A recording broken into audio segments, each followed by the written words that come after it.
हाय दोस्तों, कैसे हैं आप सब। उम्मीद करता हूँ कि सब खैरियत से होंगे। आपके लिए बहुत सी न्यूज़ हैं। आज हमारी वीडियो फुल इंटरटेनिंग होने वाली है।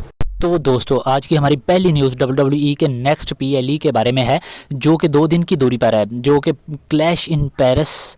ये वाला पीएलए फ्रांस में होने वाला है। डब्ल्यूडब्ल्यूई ऑलरेडी 30,000 प्लस टिकट्स बेच चुकी है। ये एक बहुत बड़ा नंबर है। क्लैश इन पेरिस पीएलई को पेरिस ला डिफेंस अरीना से हम देख सकते हैं, जो कि 31 अगस्त को होगा। तो दोस्तों, आज की हमारी अगली न्यूज़ रॉ के रिगार्डिंग है। डब्ल्यूडब्ल्यूई रॉ की टाइमिंग को चंद हफ्तों के लिए चेंज करने वाली है, जो कि 7 PM ईस्टर्न की टाइमिंग होगी। जो कि डब्ल्यूडब्ल्यूई के आगे वाले जो रॉ होगी 15 सितंबर वाली, 22 सितंबर वाली और 29 सितंबर वाली जो रॉ है, उसकी टाइमिंग 7 PM होगी ईस्टर्न की टाइमिंग। तो दोस्तों, ये फैसला थोड़ी देर पहले ही किया गया है, जैसे कि डब्ल्यूडब्ल्यूई और नेटफ्लिक्स ये देखना चाहती है कि मंडे की रात के फुटबॉल मैच के अगेंस्ट काम करेगी या कि नहीं। आपको तो ये पता है कि पूरे वर्ल्ड में फ़ुटबॉल एक ऐसी गेम है जिसको सबसे ज़्यादा देखा जाता है, कि फुटबॉल मैच की वजह से हमारी व्यूवरशिप में कमी आती है या कि नहीं। तो ये आप समझ लें कि डब्ल्यूडब्ल्यूई का एक तरह का एक्सपीरियंस है कि वो देखना चाहते हैं कि हमारी व्यूवरशिप में कोई कमी आती है या कि स्टेबल रहती है। तो ये डब्ल्यूडब्ल्यूई का एक एक्सपीरियंस आप समझ सकते हैं। तो दोस्तों, आज की हमारी अगली न्यूज़ एनएक्सटी के सुपरस्टार के रिलेटेड है, कि चैलिस ग्रीन और North American champion Ethan Page, इन दोनों की परफॉर्मेंस से डब्ल्यूडब्ल्यूई की बैकस्टेज से बहुत से लोग इम्प्रेसिव हैं इनकी परफॉर्मेंस से, और वो इन दोनों को मेन रोस्टर में देखना चाहते हैं। तो हमें बहुत जल्द इथन पेज और चेल्सी ग्रीन हमें स्मैकडाउन में अपीयर होते हुए नज़र आएंगे, यानी कि अपना डेब्यू करते हुए नज़र आएंगे on main roster in WWE. तो दोस्तों, आज की हमारी फाइनल और आखिरी न्यूज़ रोमन रेंस के मुतालिक है, अपने ट्राइबल चीफ के रिगार्डिंग है। तो रोमन रेंस स्टीफनी मैकमैन के पॉडकास्ट में आए हुए थे। इस पॉडकास्ट में रोमन रेंस ने खुलकर बात की है अपने डब्ल्यूडब्ल्यूई कैरियर के ऊपर और अपनी मूवीज़ के बारे में, और डब्ल्यूडब्ल्यूई को छोड़ने के बारे में, अपनी लाइफ के बारे में, अपनी फैमिली के बारे में, अपने बच्चों के बारे में, और डब्ल्यूडब्ल्यूई की स्टोरी लाइन के ऊपर और सेगमेंट के ऊपर भी रोमन रेंस ने खुलकर बात की है। यानी कि आप समझ लें कि ईच इज़ एवरीथिंग हर चीज़ के बारे में रोमन रेंस ने खुलकर बात की और अच्छी तरह से एक्सप्लेन किया है।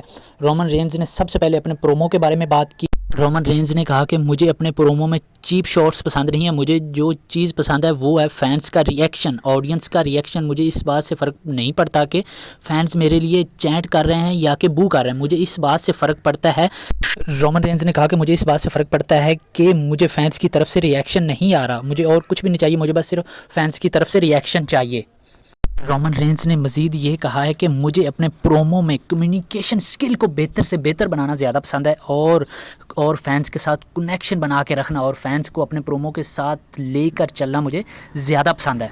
दोस्तों, रोमन रेंस ने रिवील किया है कि रॉ पर मेरा और स्टीफनी मैकमैन का एक सेगमेंट था जिसमें स्टीफनी ने मुझे 15 स्लैब मारी थी, और हम दोनों ने इसको जिस तरह से सेल किया वो एक काबिल तारीफ़ है, और वो सेगमेंट एक मेमोरेबल बन गया, और इस स्टोरी को मैंने काफ़ी इंजॉय किया। ये कहना था रोमन रेंस का। तो स्टीफनी भी इसमें कहते हैं कि आई अप्रिशिएटेड, तो वो भी अप्रिशिएट करती हैं कि रोमन रेंस को, कि वाकई वो कहती कि मेरे लिए तो वो काफ़ी मुश्किल था।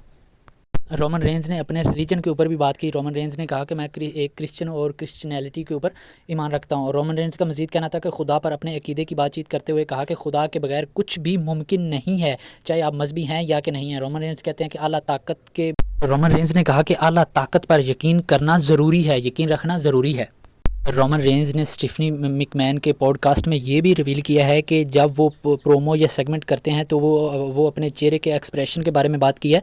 रोमन रेंस बताते हैं कि वो किस तरह से अपने सेगमेंट में इनक्रेडिबल एक्सप्रेशन को डालते हैं ताकि हमें फैंस की तरफ से अच्छा रिस्पॉन्स मिल सके। और जब हमने पहली बार शुरू किया तो मैं तमाम स्टेप को देखता और स्टेप बाय स्टेप अपने फेस के एक्सप्रेशन को चेक करता था, और जब हमें यकीन हो जाता कि ये वाला प्रोमो बिल्कुल ठीक है तो मैं अपने चेहरे के एक्सप्रेशन को बिल्कुल वैसा ही करता जिस तरह से उसकी ज़रूरत होती थी। इस सिस्टम पर कंसिस्टेंसी से काम करना चाहिए। और रोमन रेंस का मज़ीद ये कहना था कि अगर आप कंसिस्टेंसी के साथ अपने प्रोमो या सेगमेंट के ऊपर या फेस एक्सप्रेशन के ऊपर काम नहीं करते तो आप अपने गोल को अचीव नहीं कर सकते, अपने गोल में कामयाब नहीं हो सकते। ये कहना था हमारे ट्राइबल चीफ OTC का। तो दोस्तों, अब हम आते हैं रोमन रेंस के WWE और हॉलीवुड के बारे में कि रोमन रेंज ने क्या बात की है, और उसके ऊपर हम बात करते हैं। तो दोस्तों, रोमन रेंज ने कहा है कि वो WWE को छोड़े बगैर एक ही वक्त पर WWE में और अपनी मूवीज़ में काम करना चाहते हैं। रोमन रेंज का कहना है कि मैं एक वाहिद WWE का सुपरस्टार हूं जो दोनों काम एट ए टाइम पर कर रहा हूं। एक तो मैं अपनी मूवीज़ के लिए शूटिंग पर जा रहा हूं और साथ साथ WWE के वीकली शोज़ भी कर रहा हूं और PLE में मैच भी दे रहा हूं। तो इस तरह से मैं WWE का पहला सुपरस्टार हूँ जो कि रोमन रेंज ने कहा कि मैं दोनों फील्ड में काम कर रहा हूं और मैं WWE के साथ काम करता रहूंगा। रोमन रेंज ने कहा कि मैं WWE के साथ साथ मूवीज़ में भी काम करता रहूंगा। उनका कहना है कि मूवीज़ में काम करने के लिए WWE को छोड़ना ज़रूरी तो नहीं है। वो जो खबरें आ रही थी कि रोमन रेंज बहुत जल्द WWE को खैर बात कह देंगे और अपना कैरियर हॉलीवुड में बनाने के लिए WWE से चले जाएंगे, तो इन रूमर्स ने तो दम तोड़ दिए हैं रोमन रेंज के इस बयान देने के बाद। तो हम अपने ट्रैबल चीफ को WWE और रेसलिंग रिंग में देखते रहेंगे। एंड पे रोमन रेंज ने थोड़ी सी अपनी फैमिली के बारे में भी बात की है। तो रोमन रेंज ने कहा कि जब मैं एक बच्चा था तो मैं सिर्फ 7 साल का था, तो मेरा वज़न बहुत ज़्यादा था जो कि 75 पाउंड था, 75 पाउंड था, और मेरे बच्चे इससे बहुत छोटे हैं।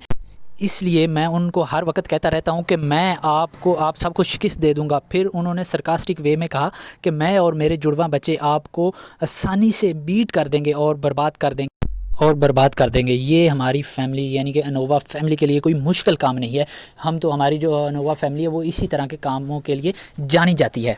तो दोस्तों, ये थी हमारी आज की वीडियो। काइंडली लाइक करें, शेयर करें और सब्सक्राइब करें। अपने उन दोस्तों के साथ शेयर करें जिनको रेसलिंग पसंद है देखना, खेलना, या WWE से जो WWE का इंटरेस्ट रखते हैं उनको काइंडली आप ये वाली हमारी वीडियो शेयर कर सकते हैं या हमारा चैनल रेकमेंड कर सकते हैं।